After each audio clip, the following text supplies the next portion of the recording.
राधे राधे, हरे कृष्णा। कैसे हो आप सभी लोग? आशा करती हूँ आप सभी मंगल में हो गए, स्वस्थ हो गए, अच्छे हो गए।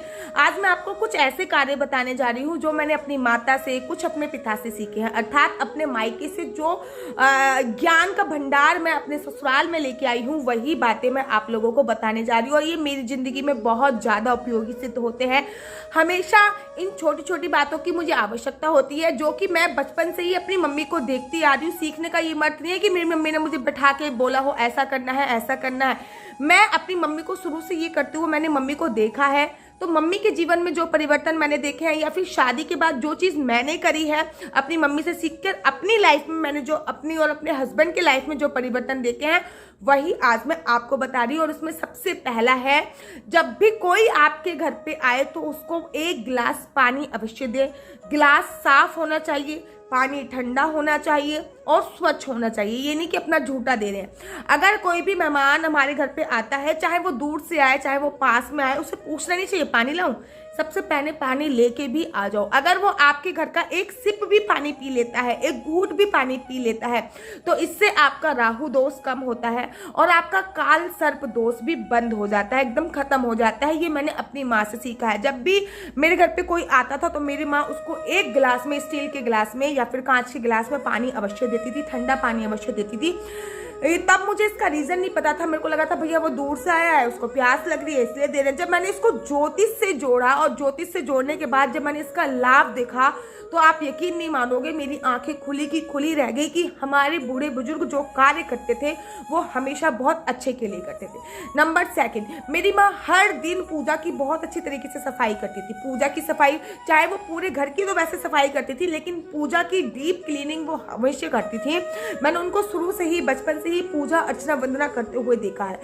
पूजा की, अब अगर आप पूजा घर की सफाई कर रहे हो, उस पर धूल नहीं जम रही, आपके देवी देवताओं पे धूल नहीं जम रही, तो औरतों के लिए जो सबसे अच्छा ग्रह होता है वो होता है बृहस्पति ग्रह। अगर आप अपना बृहस्पति ग्रह स्ट्रांग कर लोगे, मैंने ये इसलिए घुमाया क्योंकि गोल्ड का संबंध बृहस्पति ग्रह से होता है, अर्थात गुरु से होता है। अगर आप अपना बृहस्पति ग्रह स्ट्रांग कर लोगे, अर्थात गुरु ग्रह स्ट्रांग कर लोगे, तो आपको समाज में मान सम्मान प्रतिष्ठा जरूर मिलेगी। बहुत सारी औरतों को मैंने कहते हुए देखा, दीदी हम कितना भी किसी के लिए कर लें लेकिन कोई हमारी बात सुनता नहीं है।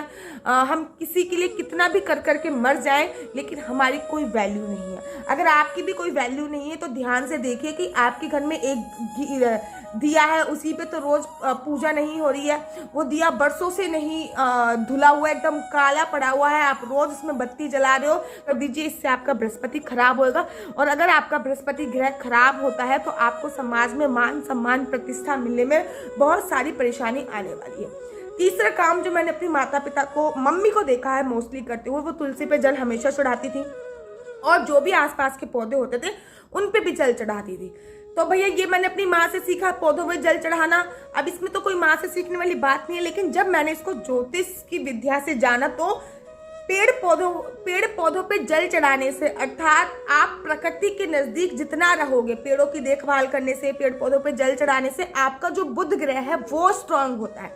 अगर आपका बुध ग्रह स्ट्रांग होएगा तो आपको वाक सिद्धि मिलेगी, आपकी पढ़ाई में मन लगेगा, आपको पूजा पाठ में मन लगेगा। आपका बोलने वाले जितने भी लोग हो उनको बुध ग्रह बहुत ज्यादा स्ट्रांग होना चाहिए। स्टूडेंट जितने भी होते हैं उनका बुध ग्रह बहुत ज्यादा स्ट्रांग होना चाहिए। तो प्रकृति के आप जितना भी नजदीक रहोगे, आपका बुध ग्रह, आपका सूर्य ग्रह और आपका शुक्र ग्रह मजबूत होता चला जाएगा।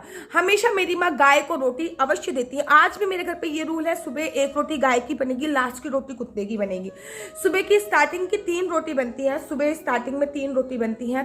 पहली रोटी गाय की बनती है, दूसरी रोटी पशु पक्षियों की बनती है, तीसरी रोटी हमारे पितरों के नाम की बनती है। उसके बाद फिर बाल गोपाल लड्डू गोपाल की रोटी बनती है। उसके बाद भोजन बनना प्रारंभ होता है हमारे घर पे। ये रूल है मेरे मायके की, मैं आपको बात कर रही हूँ, ये रूल है। तो अगर आप सूर्य भगवान को जल देते हो, मेरी माँ हमेशा आज तक सूर्य भगवान को जल देती है, अगर आप सूर्य भगवान को जल देते हो तो आपका सूर्य ग्रह स्ट्रांग होता है।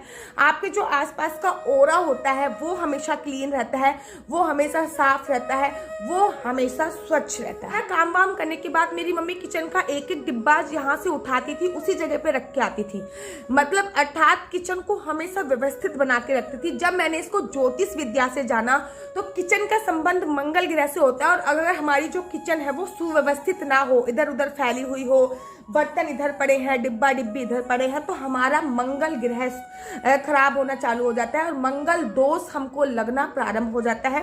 इसलिए हमेशा कोशिश कीजिए कि अपनी किचन को बहुत सुंदर बना के रखिए, अपनी किचन को बहुत व्यवस्थित बना के रखिए, इस बात का ध्यान रखिए। जब मैं मम्मी से पहले कभी कभी सुबह उठ जाती थी, मैं इसलिए उठती थी क्योंकि मुझे स्कूल में पढ़ाई करनी पड़ती थी, तो तब हमारे पास एक ही कमरा हुआ करता था। जब मैं स्कूल में पढ़ती थी तब एक किराए पे रहते थे हम लोग, तब हमारे पास एक ही कमरा हुआ करता था, उस टाइम की बात है ये।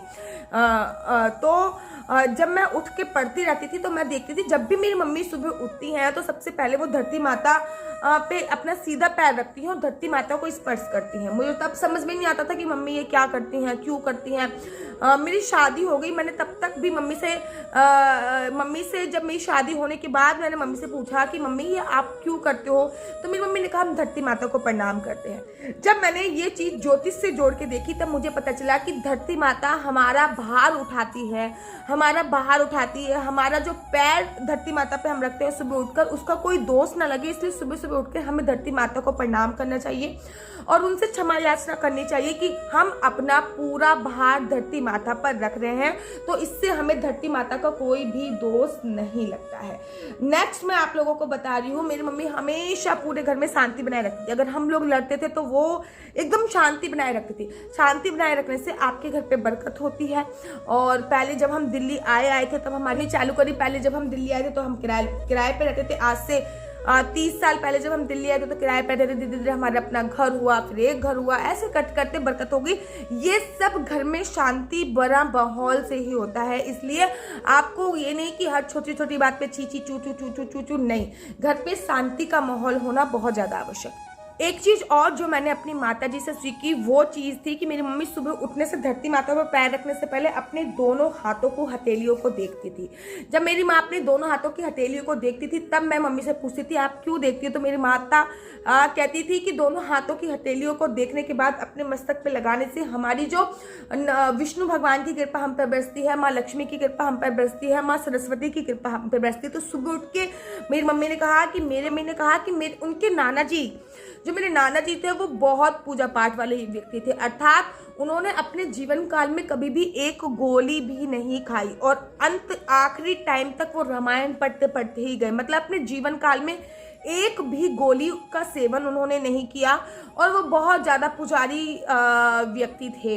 तो जब उनका अंत समय आया तब भी वो रामायण पढ़ रहे थे, रामायण पढ़ते हुए। तब मेरी माता जी ने बताया कि मेरे पिताजी ने मुझसे हमेशा बोला कि सुबह उठ के सबसे पहले अपने हाथों को देखना चाहिए, क्योंकि आपके हाथ में माँ लक्ष्मी का वास होता है, आपके हाथ में विष्णु भगवान का वास होता है, आपके हाथ में माँ लक्ष्मी सरस्वती का वास होता है। उसके बाद एक चीज़ और जो मैंने अपनी माता जी से सीखी वो है कि सुबह सुबह घर का मुख्य द्वार खोल के मेरी मम्मी 1 बाल्टी पानी हमेशा डालती हैं। अब तो वो थोड़ी सी वृद्ध हो गई है तो आधी बाल्टी पानी डालती है, क्योंकि 1 बाल्टी पानी अब उनसे चलता नहीं है, लेकिन वो ये कार्य अभी भी करती हैं। जब मैंने उनसे मम्मी से ये रीजन पूछा और उसको फिर ज्योतिष से जोड़ा गया तो सुबह सुबह मेरी मम्मी ने बोला कि कोई भी हमारे जो पितृ है, देवी देवता है, रात भर विचरण उन्होंने किया है, सुबह सुबह ठंडा होकर ठंडी शीतलता से होते हुए हमारी दहलीज पर आए, ये इसलिए मैं मम्मी से डालती हूँ। फिर जब मैंने इसको ज्योतिष विद्या से देखा तो सुबह सुबह घर के बाहर गंगा जल डालने से या पानी डालने से पितरों का आगमन हमारे घर पे होता है और वो सुगम तरीके से होता है। सुबह सुबह देवी देवताओं का वास हमारे घर पे होता है, वो उनके वेलकम का एक तरीका होता है। अपना घर, अपनी चौखट को धोना बहुत ज़्यादा शुभ माना जाता है। तो ये चीज़ें मैंने अपनी माता जी से सीखी। आप लोगों ने अपनी माता जी से क्या क्या चीज़ें सीखी मुझे कमेंट बॉक्स में ज़रूर बताइए। जो मैं नित्य पढ़ूंगी और कमेंट्स पढ़ने के बाद जो भी आप लोगों की माता द्वारा सीखने को मुझे मिलेगा वो मेरा परम सौभाग्य रहेगा। आप सबकी माताओं को मैं साष्टांग दंडवत प्रणाम करती हूँ। सभी माताओं को जो भी हमारा यूट्यूब चैनल देख रही हैं, अगर आप मुझसे बड़ी हैं तो अपनी बेटी समझकर मेरा प्रणाम स्वीकार कीजिए। अगर आप मेरी सह उम्र की है तो आप लोगों को मेरा राधे राधे। और अगर आप बच्चे हो तो फिर मैं आपकी पिटाई भी कर सकती हूँ। और जो चीज़ मैंने अपनी माँ से सीखी है वो आप अपनी बहन समझकर, अपनी बेटी समझकर मुझसे सीखिए। और कुछ नई सीख अगर आपकी माँ से आप लोगों ने सीखी है तो मुझे अवश्य दीजिए। और कैसी लगती है आपको मेरी वीडियो? अगर आपको मेरी वीडियो अच्छी लगती है तो आप अपना यूट्यूब चैनल हरि बोल को लाइक शेयर सब्सक्राइब करना बिल्कुल भी मत भूलिए। तब तक के लिए मुझे दीजिए इजाजत। राधे राधे, हरे कृष्णा, हरि बोल।